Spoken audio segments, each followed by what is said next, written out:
بسم اللہ الرحمن الرحیم۔ رمضان کا آخری عشرہ شروع ہے اور آپ صلی اللہ علیہ وسلم نے ارشاد فرمایا کہ لیلۃ القدر کو رمضان کے آخری عشرے کے طاق راتوں میں تلاش کرو۔ اب لیلۃ القدر ہے کیا؟ تو اس کے بارے میں روایت میں ہے کہ آپ صلی اللہ علیہ وسلم نے بنی اسرائیل کے ایک شخص کا ذکر فرمایا اور کہا کہ اس نے 80 سال تک اللہ تعالیٰ کی عبادت کی اور 80 سال اس نے جہاد میں گزارے اور کبھی ہتھیار نہیں رکھے۔ صحابہ کرام سوچنے لگے کہ چونکہ بنی اسرائیل کے لوگوں کی عمریں زیادہ تھی اس وجہ سے انہوں نے اتنی لمبی عبادت کر لی، ہماری عمریں تو اتنی نہیں ہیں، ہم کہاں 80 سال تک عبادت کر سکتے ہیں۔ تو اس وقت اللہ تعالیٰ نے سورۃ القدر نازل فرمائی کہ انا انزلناہ فی لیلۃ القدر وما ادراک ما لیلۃ القدر، کہ لیلۃ القدر کیا ہے؟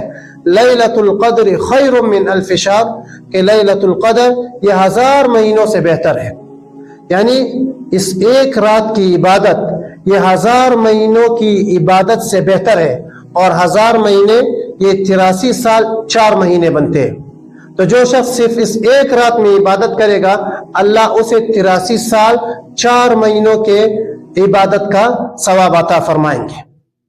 دیکھیے بنی اسرائیل کے اس شخص نے، اس عابد نے 80 سال تک عبادت کی، لیکن آپ اللہ کا فضل دیکھیں اس امت پر، اگر ہم صرف ایک رات عبادت کر لیں تو ہمیں اس 80 سال یعنی 83 سال 4 مہینوں کی عبادت کا ثواب مل جائے گا۔ دوسری بات یہ ہے کہ آپ صلی اللہ علیہ وسلم کو لیلۃ القدر کی رات کی تعین کے بارے میں بتایا گیا تھا کہ یہ فلاں رات لیلۃ القدر کی رات ہے۔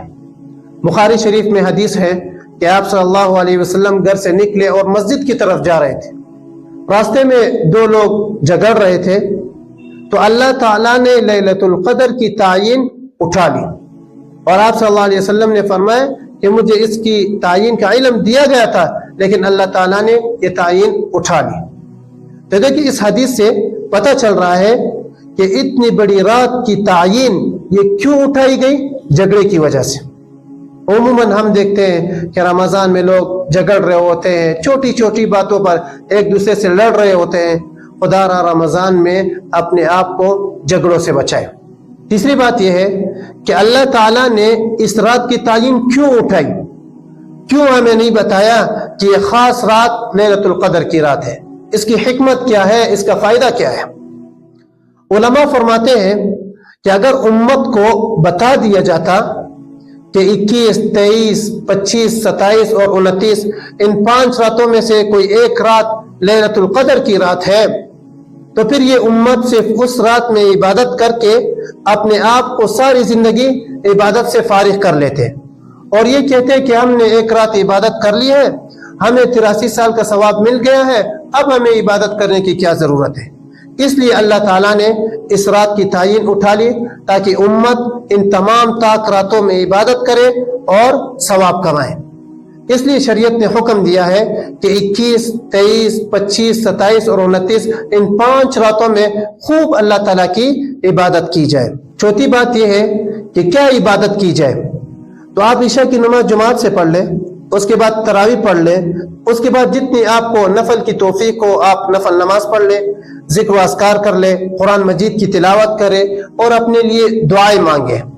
اور ایک دعا جو نبی صلی اللہ علیہ وسلم نے خاص طور پر حضرت عائشہ رضی اللہ تعالیٰ عنہ سے ذکر فرمائی تھی وہ یہ ہے کہ اللہم انک عفو کریم تحب العفو فاعف عنی۔